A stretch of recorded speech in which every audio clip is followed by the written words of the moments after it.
Hey guys, hope you guys are ready for some gaming news because we're about to get started.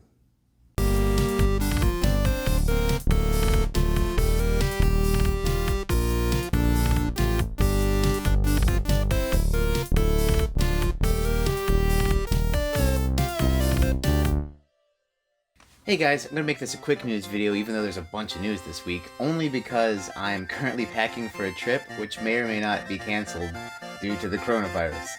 That being said, the coronavirus has also canceled E3, so if you're an E3 fan, boo to you. I know we've been talking about it a little bit in the news videos about certain people dropping out, and then companies, of course, who have already been on the fence dropping out, not sickness related. But now, because of the virus and the fear of a group of people who could infect each other, they have decided to just cancel E3, along with GDC convention, and a couple other Comic Cons. They're all kind of following the same path, which is a shame for if you were planning on going, but for those of us at home who watch stuff, it shouldn't be much different. A lot of the major companies are going digital this year because of the fact that the actual E3 is canceled. One thing I'm hoping for, though, is one big draw for E3 is playable showroom floor demos. Now, is there a possibility that maybe they'll drop these demos on their respective consoles? I don't know. That's just kind of some speculation, hope from me. But a lot of big companies had a lot of really big announcements this year. People who weren't typically showing up were showing up. So it's going to be a very interesting E3 time, and we'll know what goes down when it gets closer to June. Another huge update. Wow. I mean, wow. It's no secret that GameStop has not been doing too well recently, and a lot of people are kind of thinking they're trying to hold on to this next console generation where they can make another big push, because this console generation coming up will be physical, so they can still sell their used games where they make most of their money. But they hired 3 new people for their board of directors, one of which is Reggie Fils-Aimé. Yeah, the former president of Nintendo America. Now, this is actually really good for him because he has a lot of retail experience before he got into Nintendo, and then of course he got into Nintendo, giving him a ton of video game experience. So now he can kind of combine these two, this set of knowledge. But that's not the advantage I'm seeing for Reggie. This is a win-win for him. If he utterly fails to help GameStop, and GameStop something bad happens and they end up going out of business or minimizing their footprint, no one's gonna blame Reggie. They're gonna be like, well, I mean, he tried. They're already going downhill. Whatever. But if he comes up with some miraculous plan to just turn it all around and it works, he's gonna be touted as a hero, as that's Reggie. Of course he turned it around. I mean, this is huge for him. Like I said, it's a win-win. What do you guys think? Do you think Reggie's gonna be able to turn around GameStop, or do you think it's a lost cause? Here's another weird little thing. Also, it spawned a lot of people talking about a potential Nintendo Direct leak, but Nintendo and Lego are finally partnering up, and they're making some Nintendo Lego sets. I think currently only Mario is announced, but hey, one day Zelda, right?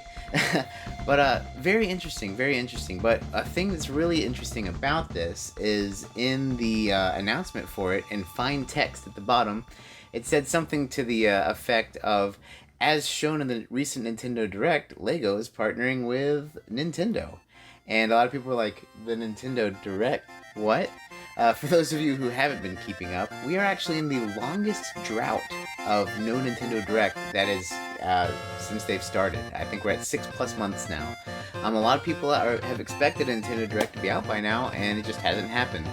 One rumor, which is really silly, is they don't want other games to cloud up everyone's mind before the big drop of Animal Crossing next week.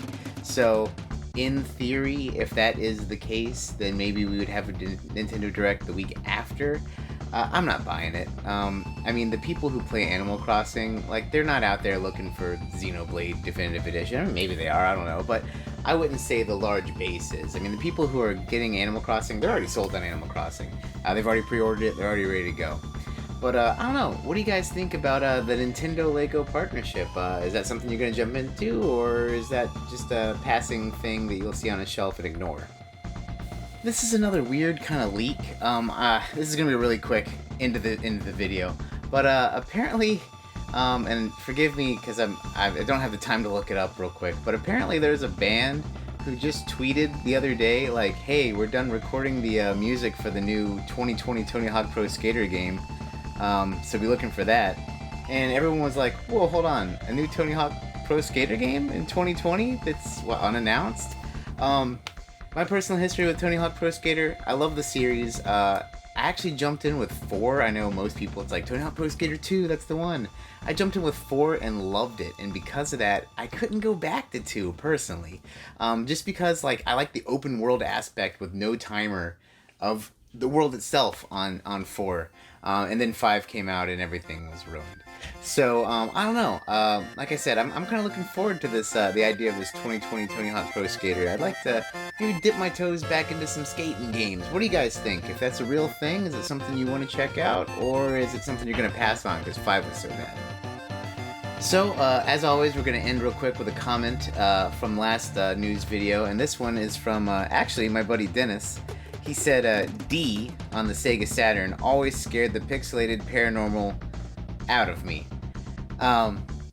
Well, so I never actually got to play D on the Sega Saturn, but the game, like the scary game for me growing up, was definitely the Silent Hill series. Once again, I never really played scary games, but Silent Hill series, my friends had them, and I remember going over to their house and like they would play it, and I would just be sitting there like, no.